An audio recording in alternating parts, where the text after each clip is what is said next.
नियमों का सख्ती से अनुपालन हो, इसको निरंतर मॉनिटर कर रही है।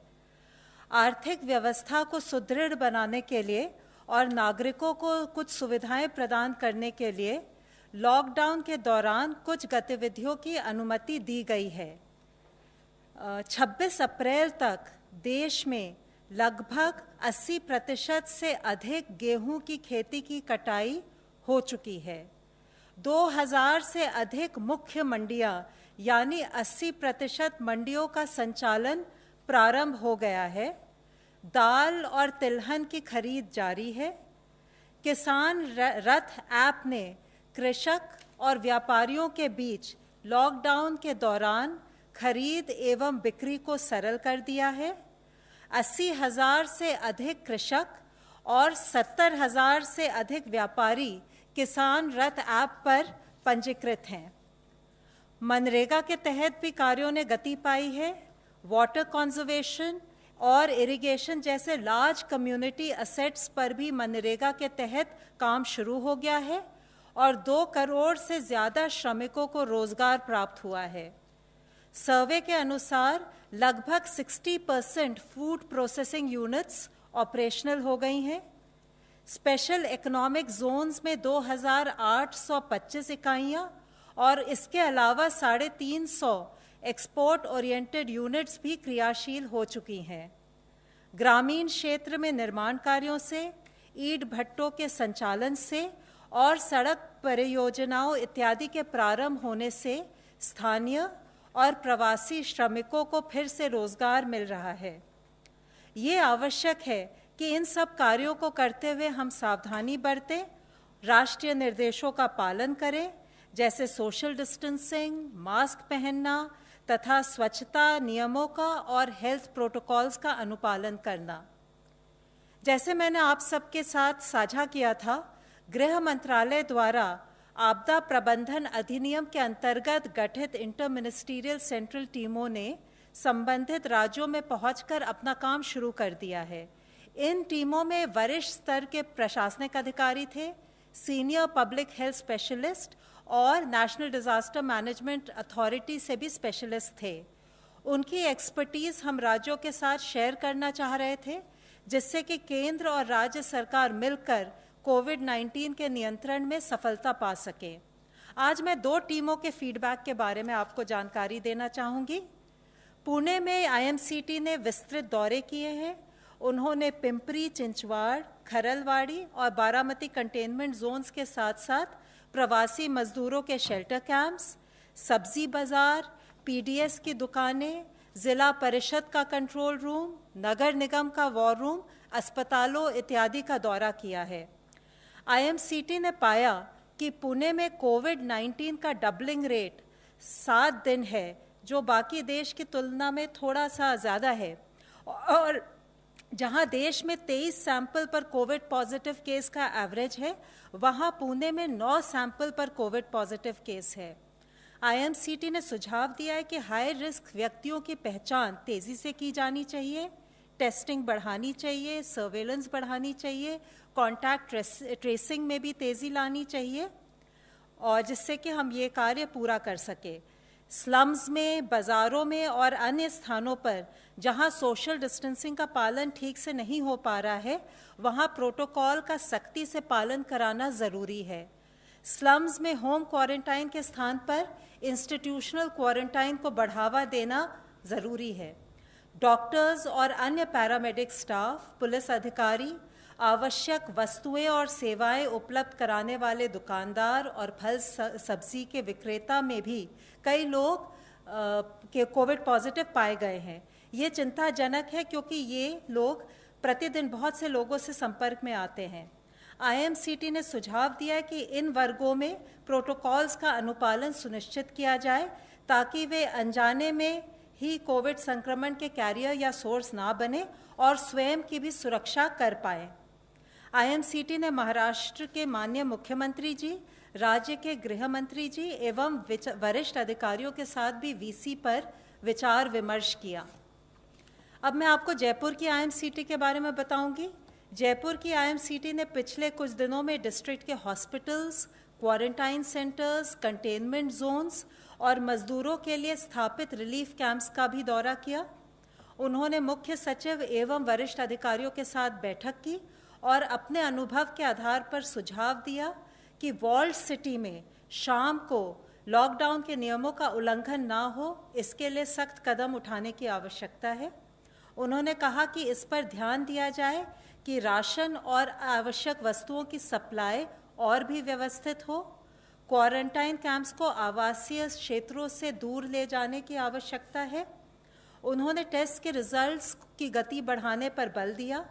उन्होंने ये भी सुझाव दिया कि गैर कोविड अस्पतालों की भी पहचान की जाए ताकि लोगों को अन्य चिकित्सा सेवाओं की सुविधा मिल सके। IMCTs ने दोनों डिस्ट्रिक्ट्स में पाया कि स्थानीय प्रशासन लगन और निष्ठापूर्वक कार्य कर रहे हैं और इन सुझावों से स्थिति को बेहतर बना सकेंगे। कोविड-19 की चेन को हम तभी तोड़ पाएंगे अगर लॉकडाउन के नियमों का अच्छी तरह से पालन हो। इसके लिए ये बहुत आवश्यक है कि हम सब नियमों का पालन करें और सभी राज्य सरकारें लॉकडाउन के वायलेशन पर कड़ी कार्रवाई करें। धन्यवाद। धन्यवाद। Health ministry representative please. कल से अगर हम देखें तो भारत में 1396 नए पॉजिटिव केस आए हैं, which takes our total confirmed cases to 27,892. 20,835 people जो हैं वो एक्टिव मेडिकल सुपरविजन में हैं। पिछले एक दिन में 381 पेशेंट्स आर फाउंड क्योर्ड, जिससे कि हमारा total persons who have been cured the number become 6,184। इसको अगर हम देखें तो हम पाते हैं कि हमारा रिकवरी रेट 22.17% हो चुका है। And the positive news is कि हम देख रहे हैं कि प्रोग्रेसिवली हमारे रिकवरी रेट में इजाफा हो रहा है, हमारा रिकवरी रेट बढ़ रहा है।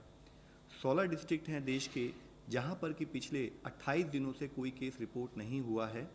इन डिस्ट्रिक्ट्स में 3 नए डिस्ट्रिक्ट्स ऐड हुए हैं। अगर आप देखें 24 अप्रैल से अब तक में, वह है गोंदिया महाराष्ट्र में, देवनगेरे कर्नाटक में, लखीसराय बिहार में। इसी के साथ ही जो डिस्ट्रिक्ट पहले 28 दिन की, जिसमें कि पहले केस आए लेकिन 28 दिन से केसेस नहीं आए थे, इससे पहले रिपोर्ट हुई, उनमें से 2 डिस्ट्रिक्ट्स में नए फ्रेश केसेस भी आए हैं। वह है पीलीभीत उत्तर प्रदेश में और SPS डिस्ट्रिक्ट पंजाब के अंदर। टोटल ऐसे 85 डिस्ट्रिक्ट हैं 25 स्टेट्स और यूनियन टेरिटरीज में, जहां पर कि पिछले 14 दिनों से कोई केस रिपोर्ट नहीं हुआ है। यह हम लोगों को जानना होगा, फॉलोअप करना पड़ेगा कि हम अपनी विजिल को कॉन्स्टेंटली उसी मोमेंटम से बनाए रखें ताकि इन डिस्ट्रिक्ट की संख्या बढ़े और इन डिस्ट्रिक्ट में कोई नया केस ना आए। आज माननीय प्रधानमंत्री जी ने सभी राज्यों के मुख्यमंत्रियों के साथ वीडियो कॉन्फ्रेंस के जरिए बातचीत भी की। उन्होंने राज्य के मुख्यमंत्री से कहा कि वह सजग रहें, सचेत रहें। रेड जोन और ऑरेंज जोन में पड़ने वाले सभी जिलों में सख्ती रखते हुए chain of transmission of virus इसको ब्रेक किया जाए। ग्रीन जोन में जिला एडमिनिस्ट्रेशन सर्विलेंस पर फोकस रखते हुए अलर्ट रहे ताकि उस जिले में यह संकट प्रवेश न करे। कोरोना ग्रसित होना कोई स्टिग्मा नहीं है।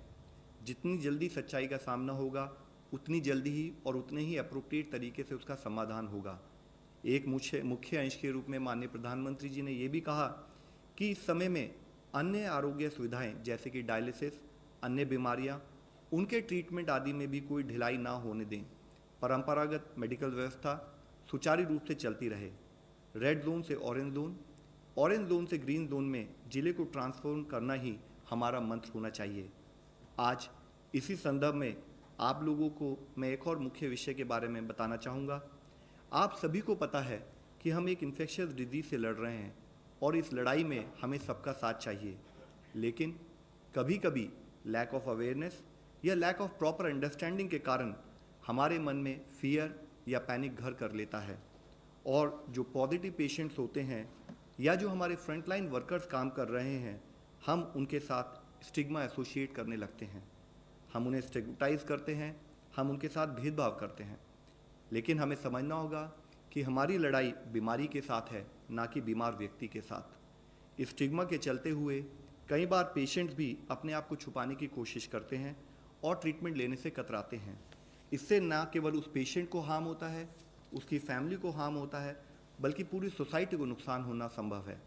ज़रूरत है कि हम पेशेंट्स का साथ दें, उसके साथ खड़े हों और उसका सपोर्ट बने। हमें मिस इन्फॉर्मेशन और पैनिक को फैलने से रोकना है। कोविड-19 के स्प्रेड के लिए किसी भी कम्युनिटी या एरिया को लेबल नहीं करना है। खास करके हेल्थ केयर और सैनिटरी वर्कर्स या पुलिस को टारगेट नहीं करना चाहिए, क्योंकि वे हमारी मदद के लिए कार्य कर रहे हैं।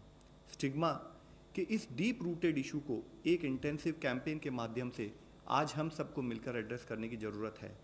हमें ये समझना होगा कि जो रिकवर्ड पेशेंट हैं वह कोई ट्रांसमिशन नहीं करते, बल्कि वो एक पोटेंशियल सोर्स हो सकते हैं हीलिंग के लिए, कि अगर उनका प्लाज्मा थेरेपी जो एक एक्सपेरिमेंटल प्रोसेस हम कर रहे हैं, अगर वह सक्सेस होता है तो उनकी एंटीबॉडीज से और बीमार लोगों को हम ट्रीटमेंट कर पाएंगे। आज ज़रूरत है कि हर यूथ ग्रुप, हर NGO, हर सेल्फ हेल्प ग्रुप, हर पंचायत लीडर, ग्रास रूट में काम करने वाला हर मनुष्य वह खड़ा हो, वह आगे आए और कम्युनिटी में इस बिहेवियरल चेंज के लिए हम सब मिलकर प्रयत्न करें। मैं फिर से दोहराना चाहूँगा कि ये लड़ाई पेशेंट्स की नहीं है, डॉक्टर्स की नहीं है, सरकार की नहीं है, बल्कि पूरे समाज और पूरे देश की लड़ाई है। पूरे समाज को साथ लिए बिना, पूरे समाज का सपोर्ट लिए बिना हम ये लड़ाई कभी नहीं जीत पाएंगे। हमारे फ्रंटलाइन वर्कर्स हमारे प्रोटेक्टर्स हैं, हमारे चैम्पियंस हैं। हमें उनके साथ भेदभाव नहीं करना है, तो क्योंकि नहीं तो फिर हमारी रक्षा कौन करेगा। इस निस्वार्थ रूप से जब वह हमारी सेवा करने के लिए अपनी जान को जोखिम में डालकर काम कर रहे हैं, तब ज़रूरत है कि हम उनके सपोर्ट के लिए खड़े हों। हम उनको जैसे अब तक हमने जनता कर्फ्यू और अदरवाइज़ भी उनको हमने जिस तरह से सम्मान दिया है, वह सम्मान हमारा कंटिन्यू रहे। और इसी संदर्भ में मैं आप लोगों को दिखाना चाहूँगा कि कैसे हमारे जवान, चाहे वह पुलिस हो या अर्धसैनिक बल के जवान हो, कैसे वे अपनी जान को जोखिम में डालकर हमारी सुरक्षा कर रहे हैं। हम सभी को चाहिए कि हम उनका आभार व्यक्त करें, उन्हें उचित सम्मान दें।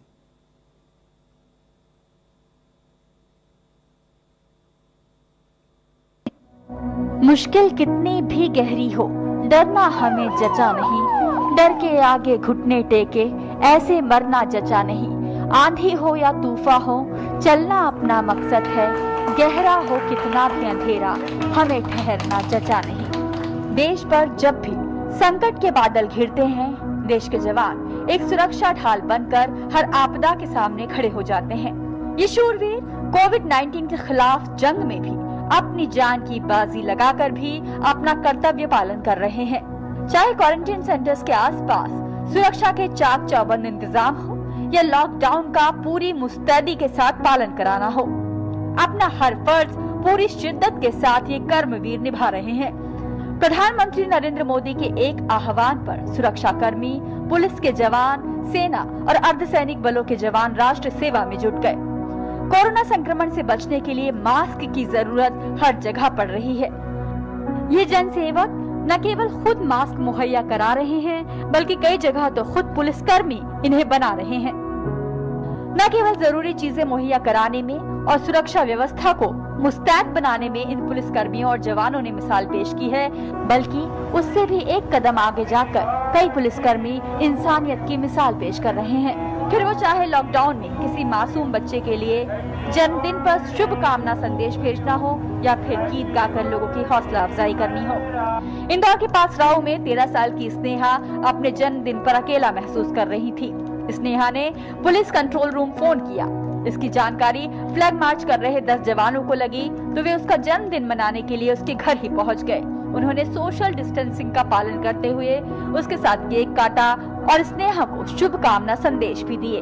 हमेशा मैं अपना बर्थडे मेरे घर परिवार के साथ बनाती हूँ, तो मैंने एक बार राव थाने पुलिस को फोन किया और वो मेरे एक बार बुलाने पे यहाँ आए और मेरा जन्मदिन उन्होंने बहुत यादगार बनाया, इसलिए मैं उनको थैंक्स कहना चाहती हूँ। वहाँ सोशल डिस्टेंस बनाते हुए पहुँचे, टीम पहुँची हमारी, और टीम ने बच्ची को उत्साहित करते हुए बर्थडे सेलिब्रेट किया।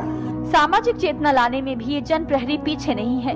कुछ दिन पहले ही दिल्ली में सीआरपीएफ के जवानों ने लोगों को रक्तदान के लिए प्रेरित करने के लिए एक जागरूकता शिविर का आयोजन किया। नागपुर में पुलिसकर्मी एफईजी यानी पुतलों के जरिए लोगों को कोरोना संक्रमण से बचने का संदेश दे रहे हैं।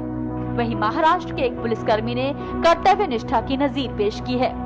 महाराष्ट्र के जालना जिले से करीब 50 किलोमीटर दूर हेलस गांव में एक पुलिस निरीक्षक ने चालक के नहीं आने पर खुद ही ग्राम पंचायत का ट्रैक्टर चलाकर गांव में दवा का छिड़काव किया और गांव सैनिटाइज कर कोविड-19 को खत्म करने में अनोखी प्रतिबद्धता दिखाई।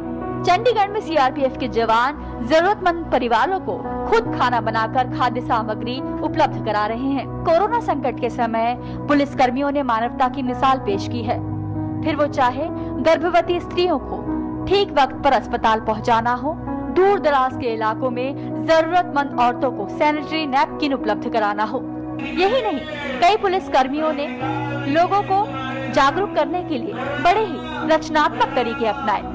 कोई यमराज बनकर सामने आया तो कहीं कोरोना से बचने के लिए पुलिस कर्मियों ने बड़े ही खास अंदाज के हेलमेट पहने। वहीं भारतीय नौसेना ने भी मुंबई में ईरान से आए संक्रमितों को सफलतापूर्वक क्वारंटाइन कराने में मदद की।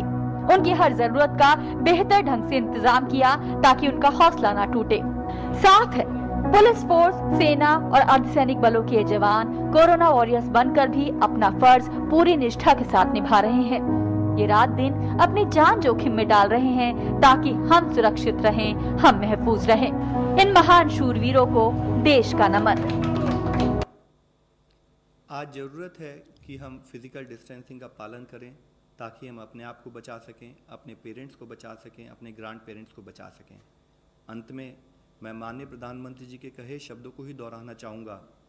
कोविड-19 does not see race, religion, colour, caste, creed, language or borders before striking. Our response and conduct thereafter should attach primacy to unity and brotherhood. We are in this together. Dhanyavad. Dhanyavad. Friends, today we have with us chairman for the Empowered Group 5. So I'll request sir to brief you about the Empowered Group 5. नमस्कार, मेरा नाम परमेश्वरन अय्यर है और मैं empowered group 5 जो कि supply chain और logistics of essential items पर फोकस करता है, उसका मैं कन्वीनर हूँ। और आज इस प्रेजेंटेशन में मैं आपको जो अभी तक जो प्रोग्रेस हुई है उसके बारे में मैं आपको कुछ एलिमेंट्स दिखाऊंगा। इसका अगर आप एक स्नैपशॉट देखेंगे, इम्प्रूवमेंट इन की supply chain indicators from the 30th of March, a day after the groups were constituted, to 25th April. This is the latest data. If you look at trucks moving food and pharma, एक important indicator है mobility का, it was about 46% and it has gone up to 76 and it's increasing rapidly. So there has been significant improvement in movement of food and pharma, two of the most essential items. Railways has done a tremendous job also. और अगर आप racks movement देखेंगे, you will see it has gone up on this date. It was less earlier, from 67% on 30th March to almost 80%. It's closing at 76% as on 25th April. Ports, another critical junction point for logistics, imports, exports. Percentage of traffic handled by ports was at about 70% on 30th March. And in fact, it had gone up even higher, so it's fluctuating between 87 and 90%. So it's almost back to normal. Or mandis, which are major places where trade of agricultural produce takes place.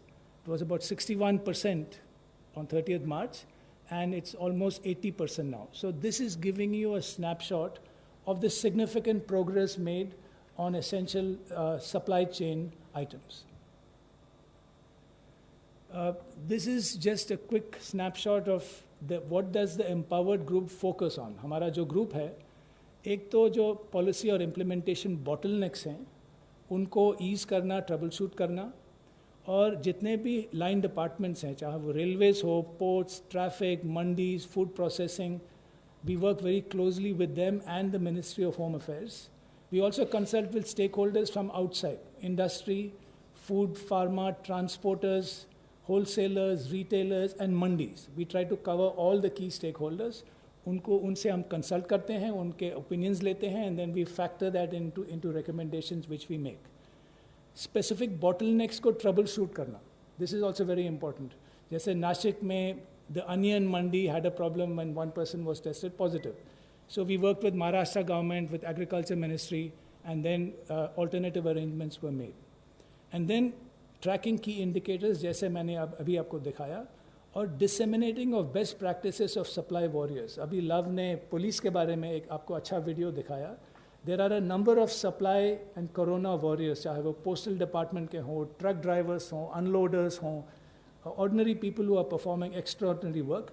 उनके stories हम share करते हैं and other states listen and learn from those stories.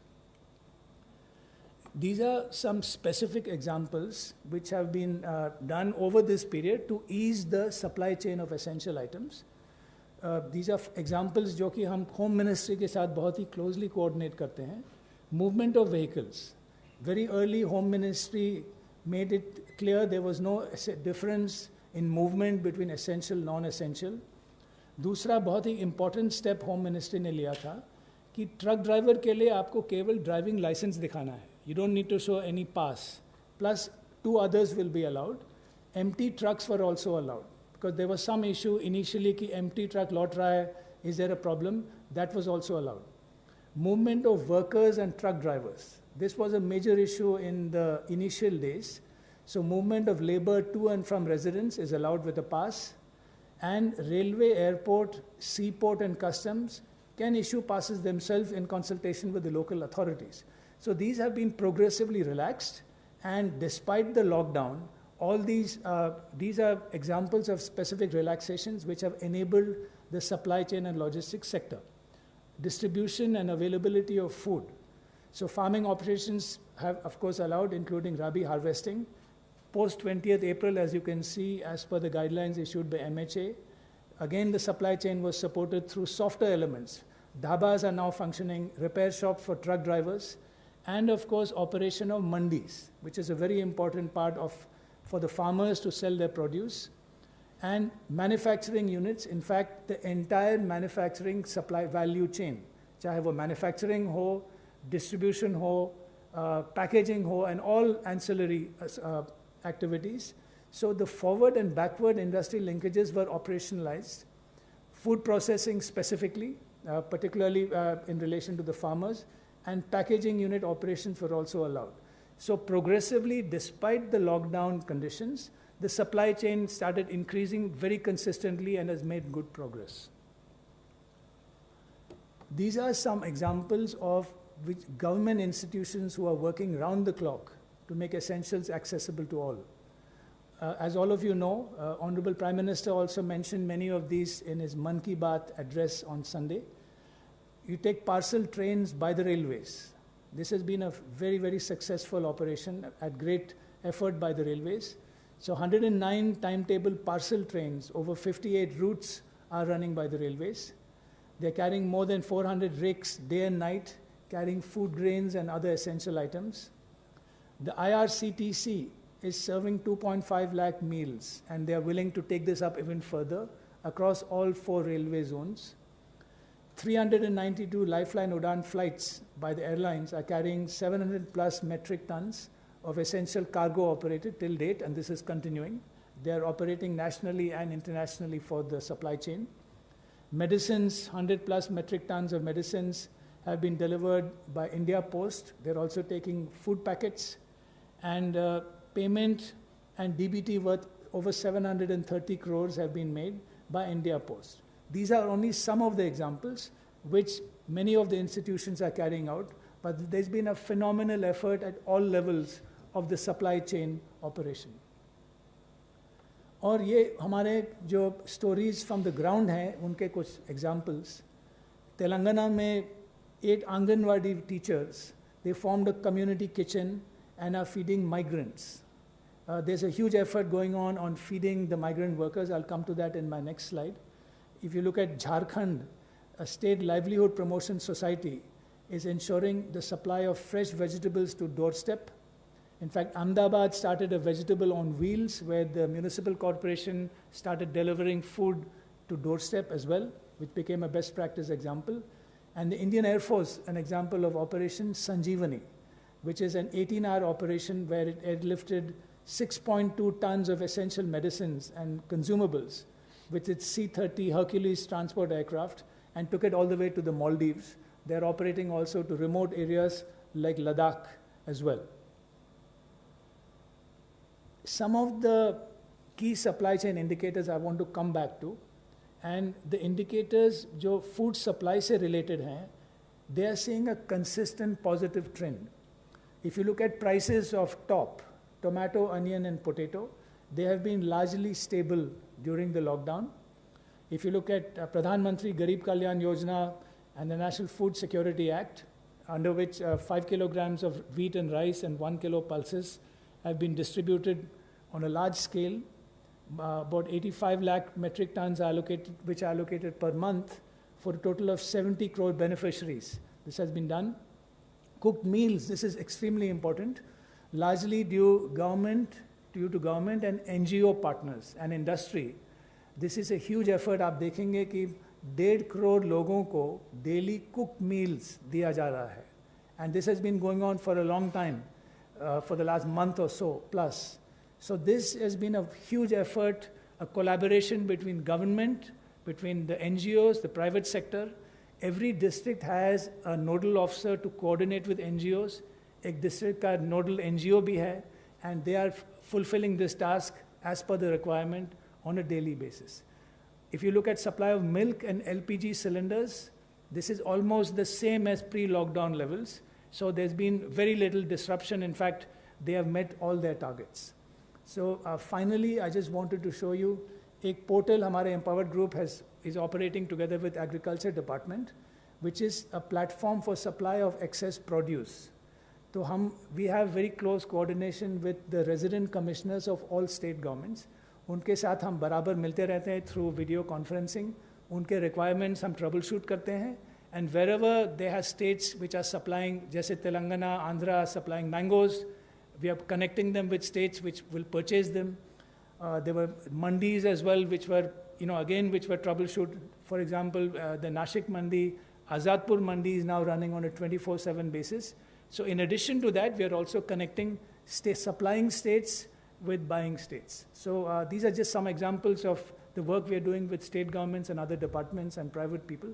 And the supply chain and logistics chain has been well maintained. I think significant progress has been made by all the stakeholders.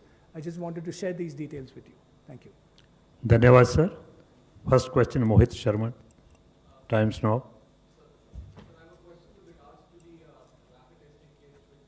Seems to have come up. It very categorically focuses on how there have been some apprehensions. Mohit, just I'll add here. Sir. Before starting, a detailed press release has been just issued by ICMR today. So all those questions are already answered. Latest position is there. So if there is anything for Mr. Agarwal or from the MHA, sir, address that question there. Sure. Yeah, ICMR, you can divert the question. Yeah. Absolutely, sir. Okay. Apart from the release that has already been issued, which specifically talks about how and the purchase did take place, sir, were the MHA and the Health Ministry not taken into consideration? They were not asked about the purchase, because it certainly seems that 225 rupee kit was marked up to around 600 rupees and then possibly purchased. However, the ICMR goes on to say that it did not procure any of it. The money has not changed hands, but yet how did this happen? Sir, let me just explain to you. First, let's start with the fact that rapid diagnostic kits have a very limited role to play. We have been highlighting to you, explaining to everyone that they have primarily role in terms of either epidemiological investigation or in terms of surveillance. Subsequent to that, based on duly following a process, जैसे कि मेरे senior colleague ने बताया है कि हम लोगों ने पूरा प्रोसेस फॉलो करते हुए टेंडर बुला के रैपिड डायग्नोस्टिक किट्स का जो टेंडर फाइनलाइज किया गया आईसीएमआर के द्वारा, जिसके बारे में उन्होंने डिटेल्ड प्रेस रिलीज इशू की है, वह काफ़ी सेल्फ एक्सप्लेनेटरी। अगर मैं शॉर्ट में आपको बताना चाहूँ तो उन्होंने टेंडर बुलाया, टेंडर बुलाते टाइम पर जो ऑर्गेनाइजेशंस ने सेंसिटिविटी और स्पेसिफिसिटी उसके जितने भी इंटरनेशनल सर्टिफिकेशंस हैं उनको सबमिट किया, जिसके बेसिस पर L1 को टेंडर दिया जाता है। टेंडर देने के बाद जब उन्होंने सप्लाई किया तो उसके बाद जब फील्ड पर उनके बारे में कंप्लेंट आई तो आईसीएमआर ने इमीडिएटली रिएक्ट किया। आप सबकी नॉलेज में है, उसके बेसिस पर रिएक्ट करके उन्होंने उनको कैंसिल भी किया और कोई भी पेमेंट उन ऑर्गेनाइजेशंस को नहीं दिया गया है। मुख्यतः जो हमें समझने वाली बात है कि हमारा एफर्ट है कि जो भी किट फील्ड में आए, अगर हम उनको लाते हैं तो कोई ऑर्गेनाइजेशन अगर हमारे को गलत डेटा देता है और फील्ड में वह उसके हिसाब से काम नहीं करता है तो उसके ऊपर रिक्वायर्ड एक्शन लिया जा चुका है। Online question. what is the plan to ensure the well-being of non-COVID patients dealing with other illnesses? Has the government decided on keeping a percentage of hospitals only for non-COVID patients, as people cannot depend on video calls for all consultations? So it is a very important issue. We have already brought to your notice that as far as infection prevention management is concerned, we should have dedicated COVID hospital, ताकि हमारे health कर्मी जो उनको treat कर रहे हैं उनको हम ढंग से ऑर्गेनाइज कर सके, इन्फेक्शन ना फैले। उसके अलावा जितनी हेल्थ फैसिलिटीज़ हैं उनमें चाहे वो मैटरनल चाइल्ड हेल्थ सर्विसेज हों, चाहे वे टीबी का पेशेंट हो, चाहे कैंसर के पेशेंट हों, चाहे डायलिसिस के पेशेंट हों, और इसी तरीके से चाहे वह हमारी इम्यूनाइजेशन से रिलेटेड सर्विसेज हों, वह उसी तरह से सुचारू रूप से चलती रहें। जो नॉन कोविड हॉस्पिटल्स में वह सर्विसेज प्रोवाइड की जाएं। एडिशनैलिटी के रूप में टेलीमेडिसिन सर्विसेज, क्योंकि हम लॉकडाउन की स्थिति में भी हैं, कुछ हमारे मूवमेंट रेस्ट्रिक्शंस हैं, तो अगर कोई नॉर्मल सर्विसेज के लिए पेशेंट कोई डिटेल्स चाहता है तो वह टेलीमेडिसिन की सर्विस का भी उपयोग कर ले। तो हमारी तरफ से क्लियर गाइडलाइंस हैं, क्लियर इंस्ट्रक्शंस हैं। स्टेट्स के साथ हमने उनको बताया है कि हमारी except for Covid dedicated hospital, बाकी सारे हॉस्पिटल में हमारी सर्विसेज सुचारू रूप से जनता को प्रोवाइड की जाएं। नतिंदर सिंह, दूरदर्शन। सर, महाराष्ट्र में खासतौर पे मुंबई और बाकी दूसरा जो राज्य है गुजरात में इतने केसेस हैं, और क्या वजह है कि इतने केसेस हैं और वो कंट्रोल होने का नाम नहीं ले रहा, जबकि 1 महीने लॉकडाउन के हो चुके हैं? सर देखिए, महाराष्ट्र में जैसे आप मुंबई का नाम लें या पुणे का लें, तो these are very densely populated areas, और इम्पॉर्टेंट है कि जैसे ही हमें कोई केस मिले तो हमारी अपनी कंटेनमेंट स्ट्रैटेजीज़ के हिसाब से, चाहे वह क्लस्टर हो या आउटब्रेक हो, उसके हिसाब से हम प्रॉपरली कंटेनमेंट जोन में सफिशिएंट मैन पावर लगाएं, सफिशिएंट हेल्थ स्टाफ को वहाँ भेजते हुए घर से घर में सर्वे करें, और जितने भी सिम्टोमेटिक या हाई रिस्क पर्सन हैं उनको आइडेंटिफाई करें। जितने भी हमारे एक्यूट रेस्पिरेटरी इलनेसेस हैं या उससे लिंक्ड इन्फ्लुएंजा लिंक्ड इलनेसेस, उनके केसेस को आइडेंटिफाई करें, उनको सर्विसेज प्रोवाइड करें। आप समझ सकते हैं कि जितने भी एरिया में जहाँ पॉपुलेशन डेंसिटी बहुत हाई है, वहाँ उसी लेवल का चैलेंज बढ़ जाता है। स्टेट गवर्नमेंट के साथ कोऑर्डिनेट करते हुए, बल्कि जैसे कि हम लोगों ने इससे पहले भी बातचीत की है कि हमारी 3 सेंट्रल टीम्स वहाँ गई, और उन टीम्स ने स्टेट गवर्नमेंट के हाईएस्ट लेवल पे डिस्कशन करते हुए कि क्या हमारे को प्रोसेसेस इन प्लेस करने हैं कि ताकि हम उन एरियाज़ को भी कंट्रोल कर सकें, और उसके कुछ रिजल्ट पॉजिटिव हमारे सामने आने भी शुरू हुए हैं। लेकिन ज़रूरत यह है कि ये इन्फेक्शियस डिजीज़ है, और इसमें आज की सक्सेस अगर हम कल जागरूक नहीं रहते, कल हम अगर उसको उसी लेवल ऑफ अटेंशन से मॉनिटर नहीं कर सकते, तो हमारी आज की सक्सेस कल की नॉन सक्सेस में कन्वर्ट हो सकती है। तो ज़रूरत है कि हम उसी लेवल की एनर्जी, मोमेंटम और उसी लेवल के फोकस के साथ उन एरियाज में काम करते रहें। Kumar Kundan, TV9। Love sir, मेरा सवाल ये है कि जो रैपिड टेस्टिंग किट है उसके प्रयोग को राज्यों में बैन कर दिया गया है, जो कि अब सवाल ये उठता है कि जो RT-PCR टेस्टिंग किट है उसकी क्या उपलब्धता है, और जिस हिसाब से संक्रमित मरीजों की संख्या बढ़ रही है, क्या पर्याप्त मात्रा में ये टेस्ट किट है हमारे देश में? Sir, let me assure you कि पर्याप्त मात्रा में टेस्टिंग किट्स अवेलेबल हैं, और साथ ही जिस जैसे केसेस बढ़ते जा रहे हैं, हमने इससे पहले भी कई बार इस बारे में डिस्कशन किया है कि Indian response has always been graded. तो जैसे जैसे सिचुएशन का मैग्नीट्यूड हमें बढ़ते हुए लगता है, उसको हम पहले से एंटिसिपेट करके उसके हिसाब से प्लानिंग करते हैं।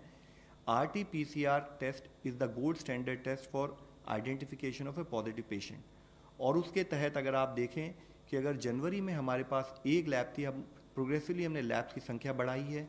उसके साथ ही हमने लैब की संख्या बढ़ाते के साथ प्राइवेट सेक्टर का इन्वॉल्वमेंट बढ़ाया है। प्राइवेट सेक्टर के थ्रू हमारे कलेक्शन सेंटर्स बढ़े हैं। तो अब जो रैपिड जो हमारा RT-PCR टेस्ट है उसकी सफिशिएंट अवेलेबिलिटी देश में है। हमारा जो सैम्पलिंग क्राइटेरिया है उसके हिसाब से हमारे टेस्ट होने चाहिए, और उस सैम्पलिंग क्राइटेरिया के हिसाब से we are in sufficient position, और जैसे जैसे अगर हमें नीड लग रही है ICMR के तहत उस पर काम किया जा रहा है और इंश्योर किया जा रहा है कि देश में जो नीड हो उसके लिए कोई भी कोताही ना हो। साहिल, ANI।